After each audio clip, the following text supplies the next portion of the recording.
stop. Stop scrolling. Stop whatever you were about to do in the next 10 seconds. Because what unfolded in a quiet town in northern Italy this week did not just make headlines. It quietly settled an argument that has been running for the better part of a decade, and almost nobody has fully understood what they actually witnessed. Picture the scene. A woman steps out of a car, alone. No husband beside her, no supporting cast, just her, in a foreign country, on a working visit built around early childhood research. And the roar that goes up from the crowd, a crowd that in some cases had driven and traveled 3 hours simply to be there, is the kind of sound you normally hear at a stadium, not at a research center dedicated to how small children learn. That woman is Catherine, the Princess of Wales. And what happened around her in Italy this week is the subject of this video. Because while Catherine was being cheered through the streets of Reggio Emilia, something very different was happening 6,000 miles away in Montecito, California. A brand video that the internet did not know what to do with. A set of financial figures that explain a great deal about recent decisions, with timing that almost nobody believes was a coincidence, and an Invictus Games organization quietly losing sponsor after sponsor after sponsor. Tonight, I am going to walk you through all of it. Side by side. Italy on one side, Montecito on the other. And by the time we are finished, you will understand why so many royal commentators are calling this particular week a turning point. So get comfortable, settle in, because this is a story about two completely different ways of being a public figure and about what happens eventually when those two approaches are finally placed next to each other for the whole world to see. And here's the framing I want you to keep in your mind as we go, because it is the key to everything that follows. One of these approaches is built on attention. The other is built on trust. One is loud, fast, and engineered for the next news cycle. The other is quiet, slow, and built to last a lifetime, even a reign.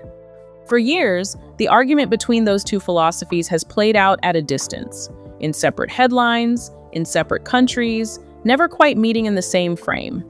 This week, for the first time, they met, and the result was not close. Let us start in Italy, because what happened there is the heart of everything else.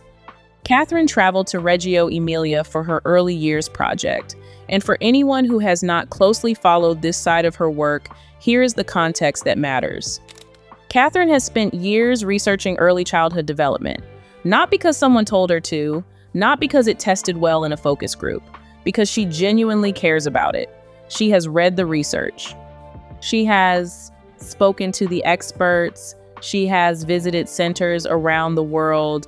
And she keeps coming back to the same conviction that the first years of a child's life shape very nearly everything that follows. Reggio Emilia is home to one of the most respected early childhood education approaches in the entire world, an approach studied and copied by educators across the globe, which is exactly why she chose it. This was not a holiday with a photo opportunity attached. It was, in the truest sense, a fact-finding mission, a working visit by a future queen who intends to report back and build on what she learns. And it is worth pausing on that point, because it tells you something fundamental about how Catherine has chosen to operate. She launched a dedicated organization focused on the early years, on the science of those first formative years of life, and on the long argument that investing in early childhood is one of the most powerful things any society can do for its own future. This is not a glamorous cause. It does not generate red carpet headlines. It does not lend itself to a magazine spread. It is patient, unglamorous, long-term work, the kind of work whose results may not be visible for a generation, and she chose it precisely because it is serious. She has built her entire public identity around a subject that rewards consistency and depth rather than spectacle. That choice, made years ago and held to ever since, is the foundation that everything in Italy was built on. But nothing could have prepared anyone for the reception she actually received. The crowds were enormous. People had traveled for hours, not for a concert, not for a film premiere, for a royal visit centered on child development research. And when Catherine stepped out of that car, alone, with no William beside her, just her, The noise that came from the crowd was something else entirely. She got down on the floor with the children. She was photographed with a baby that was giggling, wide-eyed, delighted simply to be near her. And then came the detail that genuinely surprised people. She spoke Italian to the children, real Italian. Fluent Italian, because as many people only fully appreciated in that moment, Catherine actually lived in Florence before university. That part of her story had quietly faded into the background over the years, and here it was, suddenly alive again in a room full of Italian children. And the Italians, by every account, embraced her completely. There is a reason this particular tour resonated so deeply, and part of it is cultural. Italy is a country built around family, around children, around the warmth of the extended household. A visiting princess who can speak the language, who genuinely lights up around small children, who clearly enjoys every minute of being there rather than merely enduring it, was always going to land well in that environment. And she did.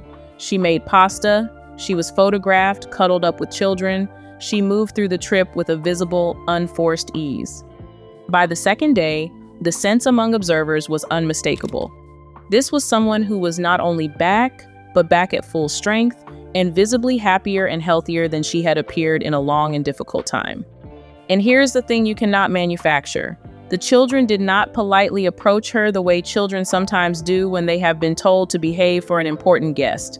They ran to her, full speed, arms out, as though she were someone they already knew. There is something about the way young children react to a person that simply cannot be faked, cannot be staged, cannot be rehearsed into existence. Children are the most honest audience on earth. They have no interest in titles, no concept of public relations, no sense of who is fashionable and who is not.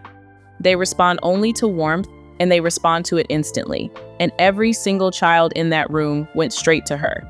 By the end of the 2-day visit, the coverage was everywhere. Royal commentators were openly calling it a turning point. And the royal historian Hugo Vickers, a man who has spent decades observing the royal family at close range, described the trip as a kind of perfect royal tour. He pointed out that it was a genuine fact-finding mission, that Catherine would report back from it and apparently go on to undertake similar tours, and that it offered the public a chance to see her looking well after a difficult period of illness. He noted that people had traveled 3 hours simply to see her, that the trip was done with real dignity and real purpose, and that there was nothing about it that looked like a staged or manufactured setup. Vickers chose his words diplomatically, the way he always does, but the meaning underneath them was perfectly clear. This was the real thing, and the real thing is rare. It is worth weighing what that verdict means coming from a man like Vickers. He is not a fan with a phone.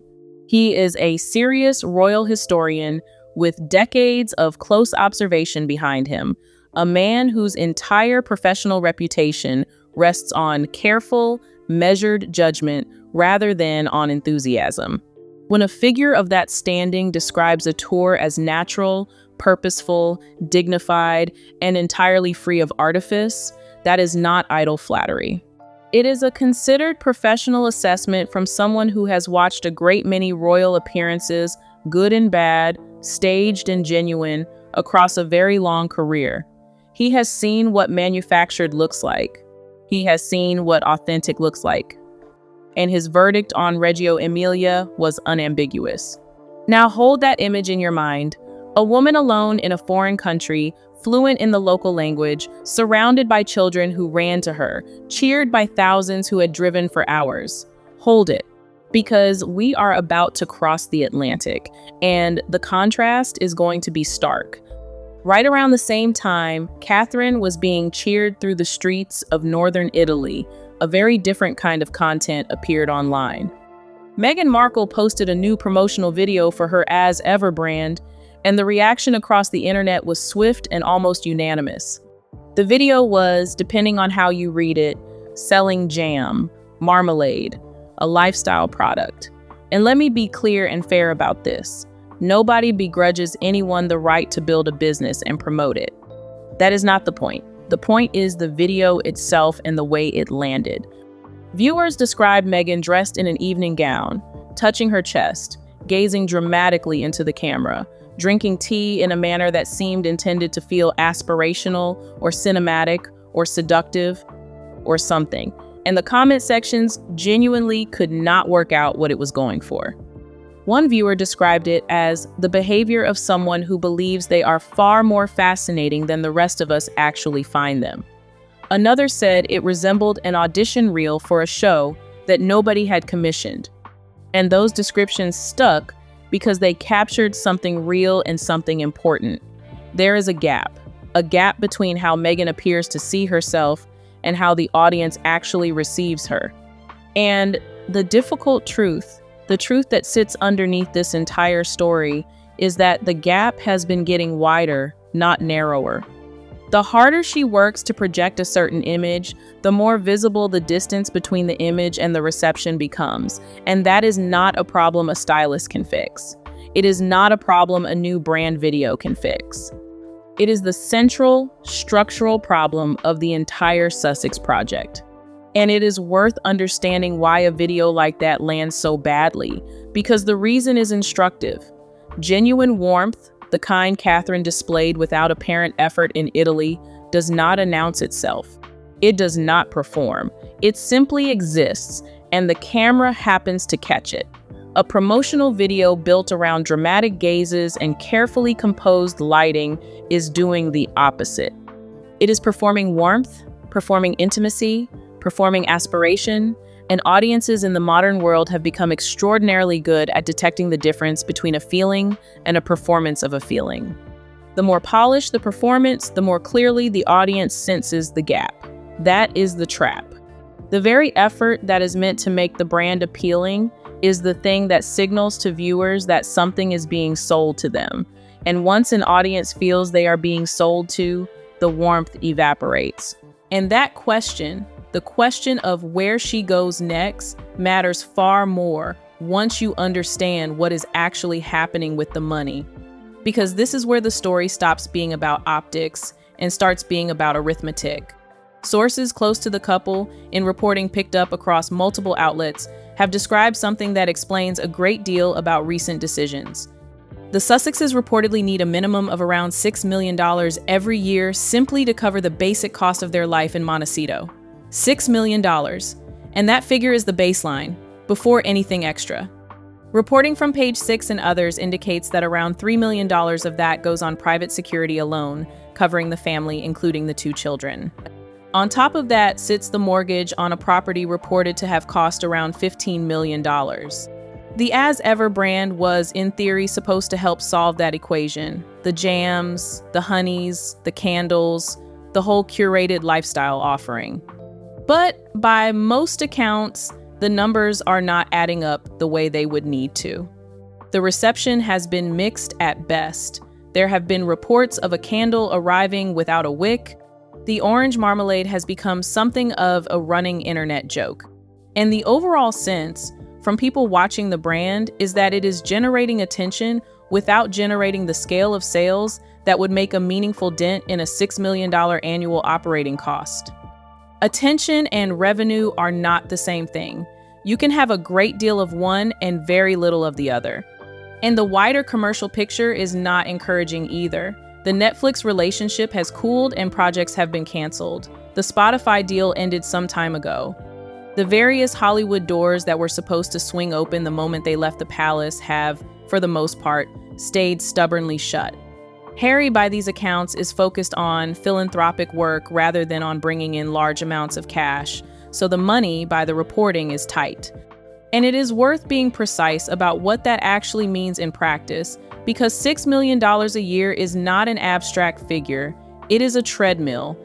It is a number that has to be hit again and again and again every single year, regardless of what the market is doing, regardless of whether the latest product launch landed, regardless of whether the latest deal materialized. A working senior royal does not face that treadmill because the institution provides the infrastructure. The security, the residences, the staffing, the framework, all of it sits inside a structure that has existed for centuries. Step outside that structure, and every cost becomes a personal cost, and every personal cost has to be funded by personal earnings. That is the trade the Sussexes made. And the reporting suggests the earnings side of that equation is no longer keeping pace with the spending side. And here's the part that carries a very particular kind of irony. One of the core reasons Harry and Meghan gave for stepping back from the royal family was a desire for financial independence. They did not want the institution, they did not want the king to have any measure of control or oversight over their finances. They wanted to do it their own way. They went out, they signed the headline deals, and they announced to the world that they were going to prove it could be done. And now, by the reporting, they reportedly need around $6 million a year simply to stand still. The independence they fought for has turned out to be extraordinarily expensive. That is not a triumphant tabloid jab. It is simply where the arithmetic has led.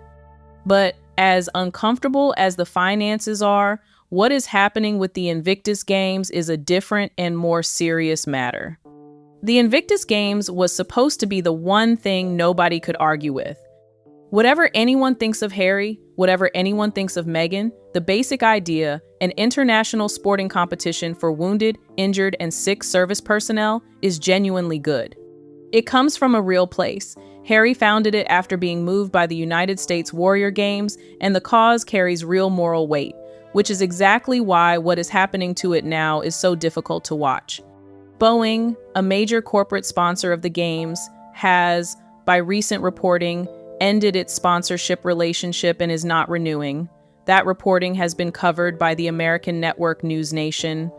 A major aerospace company quietly declining to continue is not a small signal. Corporations of that size do not attach their names to causes casually, and they do not walk away from them casually either.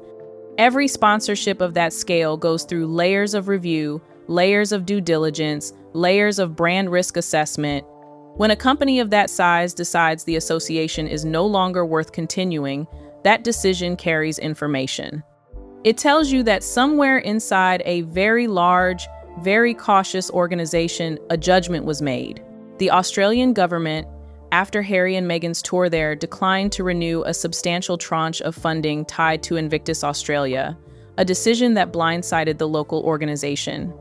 And the broader financial story has not always received the scrutiny it deserves, including the difficult periods the surrounding organizations have been through. Meanwhile, the United Kingdom government has committed a significant sum of public money, reported in the region of £26 million, to support the Birmingham edition of the Games planned for 2027 British taxpayer money, going to support an event whose sponsorship base is visibly under strain. And that combination, public money flowing in while private sponsors quietly flow out, is precisely the combination that tends to attract serious scrutiny in the end. When the taxpayer becomes the backstop for a project that commercial partners are stepping away from, the public acquires a right to ask why. And then there are the allegations made by the investigative author Tom Bauer in his recent book, Betrayal. Bauer wrote that Invictus funds had been directed toward private jet travel, toward five-star hotels, toward transportation for Harry and Meghan personally. Now, it is important to be fair and precise here. Those claims have been disputed. They are allegations in a book, not findings of any tribunal, and they should be described as exactly that. But here is the uncomfortable observation that remains. Whatever the truth of any individual allegation, the donors and the sponsors are clearly paying attention to something because they keep leaving. Sponsor after sponsor, funding stream after funding stream. The pattern of departures is real, even where individual allegations remain contested.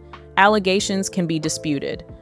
A steady, visible, year-on-year pattern of partners walking away is much harder to wave aside. For anyone in the United Kingdom who grew up with genuine reverence for the armed forces, and that describes an enormous number of people, the idea that wounded veterans might be overshadowed at their own event by the personal brand management of two people is not merely disappointing. It is the kind of thing that genuinely angers people. The veterans are supposed to be the story. They are supposed to be the entire point. The Games exist to honor their resilience, their sacrifice, and their recovery. Anything that pulls the spotlight away from them toward the personalities at the top is a betrayal of the founding idea, whatever the intention behind it. Every one of these moves shares a single common feature. They are all attempts to control a narrative that has, frankly, already slipped away. And the reason it has slipped away is sitting in a set of photographs from Italy, photographs of a woman looking entirely at ease, surrounded by people who traveled 3 hours simply to see her. People often say Catherine makes it look effortless, and that is true, but what is said far less often is what that effortlessness has actually cost her over the years. Think about what this woman has been through in public view. Paparazzi camped outside her flat before she had even married William, topless photographs of her published without her consent back in 2012, years of relentless commentary about her weight, her clothes, her family, her facial expressions, phone hacking, endless speculation about her marriage. And then, last year, while she was privately undergoing cancer treatment, social media decided that her absence from public view was somehow suspicious and proceeded to dissect her marriage, her health, her appearance, and her whereabouts with a level of entitlement that became, at times, genuinely disturbing. It is worth dwelling on that last episode for a moment, because it was genuinely one of the uglier things the internet has done in recent memory. A woman was quietly, privately undergoing treatment for cancer. And rather than extend her the basic human courtesy of privacy, vast swaths of social media treated her absence as a mystery to be solved, a puzzle to be cracked, a conspiracy to be exposed. People who had never met her, who knew nothing whatsoever about her actual situation, felt entitled to demand explanations, to invent theories, to speculate about her body and her marriage as though she were a fictional character rather than a real woman with a real and frightening diagnosis and 3 real children at home. It was a low point. And the way she responded to it tells you almost everything you need to know about her. Because through all of it, she never once turned herself into a victim. That is what genuinely separates Catherine from so many modern public figures. She did not rush to share her diagnosis. She and William clearly wanted to handle it privately, as a family, first, above all, for the sake of their 3 young children. It was only the sheer frenzy of speculation and conspiracy theory that eventually left her with little real choice but to speak publicly. And when she did speak, it was a short video, calm, clear, no tears performed for the camera, no dramatic victim narrative, no carefully placed story designed to make anyone else look bad. She explained that the diagnosis had come as a shock, that she and William had been processing it privately, and she thanked her medical team. And then, in a way that is characteristic of her, she turned the entire thing outward, away from herself. The message she chose was not feel sorry for me. The message she chose was, you are not alone. She used her own most difficult moment to reach the many other people quietly facing the same fear. No warrior branding, no demand that the world reorganize itself around her pain. Just honesty and quiet empathy, and then a focus on others. She took the single most frightening experience of her life and she used it gently to comfort strangers. That is a particular kind of character, and it is not a character that can be assembled by a communications team. So when she returned to full public duties and traveled to Italy alone, the people who showed up in those streets were not responding to a public relations campaign. They were responding to 20 years of watching someone be exactly who they appear to be, consistently, quietly, without ever demanding anything in return. And that, in the end, is the thing that cannot be replicated. No quantity of brand videos, no commissioned essay, no carefully managed media relationship can manufacture 2 decades of genuine, consistent behavior. You either have it or you do not. So what comes next? According to reporting, Meghan's next move is said to involve a vow renewal ceremony. The framing reportedly being discussed centers on the idea that the couple never got the wedding they truly deserved, that the institution surrounding the original day denied them the celebration they wanted, and that a vow renewal would finally put that right. Now read that back slowly. They had one of the most watched royal weddings in modern history, an audience of billions around the world. And The argument now being floated is that it was somehow not enough because the institution around it was problematic. Insiders quoted in the reporting suggest the real motivation is commercial. A vow renewal generates content. It generates coverage. It generates licensing possibilities and potentially a documentary or a special, the kind of product that produces the income the brand is not currently producing on its own. And by the reporting, at roughly the same time, Harry is said to be in discussions with palace officials about a potential return to the United Kingdom tied to an Invictus event, with those discussions reportedly involving guarantees of respect and special treatment for Meghan as a condition of agreeing to come. And here's the simple truth that every single person watching this already understands instinctively. You cannot negotiate respect. You have spent your whole lives learning that respect is earned, never demanded.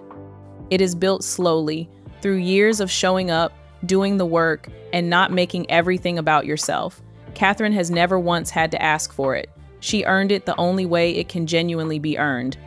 If you remember what the Sussex's own Australia tour looked like, the controversy that followed it, the funding questions that came afterward, the lingering sense that the exercise was more about them than about the people they were visiting, then you already understand why the comparison will matter so much.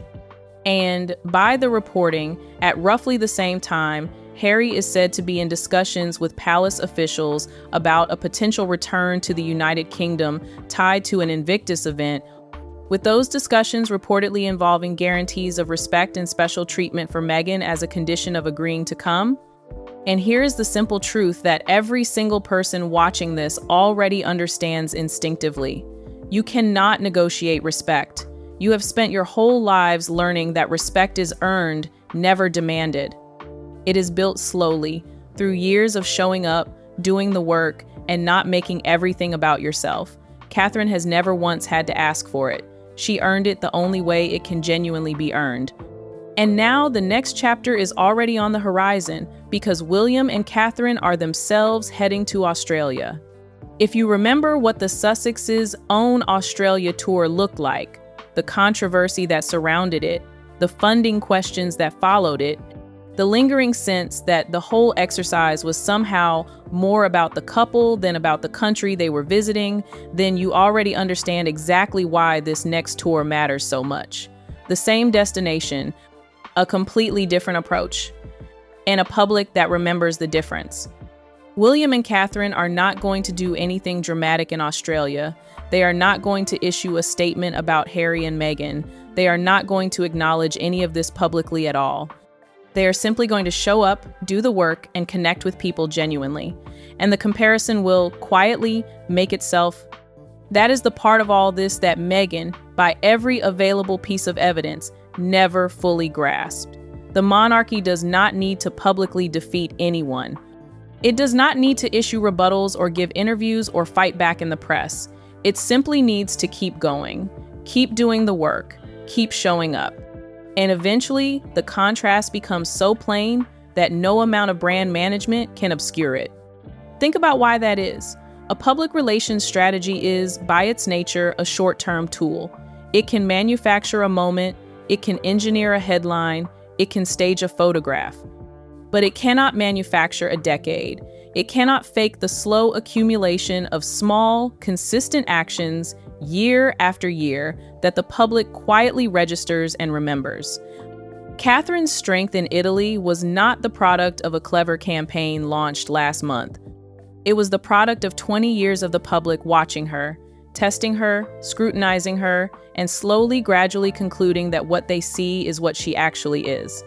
That kind of trust cannot be bought, cannot be rushed, and cannot be reverse engineered.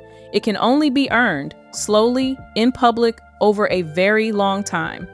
And that is the one currency the Sussex operation, for all its Hollywood connections and all its media sophistication, has never been able to print.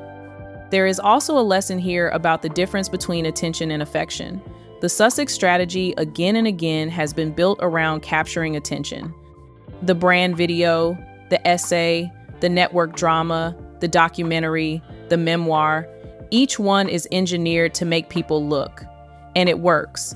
in the narrow sense. People do look, but attention is not the same thing as affection, and it is certainly not the same thing as trust. You can command an enormous amount of attention and still generate very little warmth. The crowds in Reggio Emilia were not there out of curiosity. They were not there to gawk. They were there because they genuinely admire the woman. That is affection, that is trust. And it is worth infinitely more and lasts infinitely longer than any quantity of clicks. So here is where we land. When you watch footage of Catherine in Italy, you are not watching a public relations operation. You are watching the visible result of 20 years of consistent, genuine work finally on full display for the entire world at once. A woman alone in a foreign country, speaking the local language, getting down on the floor with children who ran to her without hesitation, while thousands of people who had driven for hours stood in the street and cheered. Meghan spent years, by every honest reading of the record, trying to become the star of the monarchy. Catherine spent those same years quietly becoming its future. And those are two very different ambitions, with two very different endings. Stars depend on a spotlight, and a spotlight can always be moved, switched off, or pointed somewhere else. An institution does not depend on a spotlight at all. It depends on continuity, on duty, on the patient work of simply being there. Year after year, reign after reign, stars fade. Institutions endure. Italy was not the beginning of this story. It was simply the moment the ending became impossible to ignore. And no vow renewal, no essay, no network boycott, and no carefully styled brand video is going to change what that image from Reggio Emilia actually means, or how deeply it has already landed. Stay sharp, stay watching, because William and Catherine in Australia is coming, and something tells me that chapter is going to be worth watching very, very closely. I will see you there.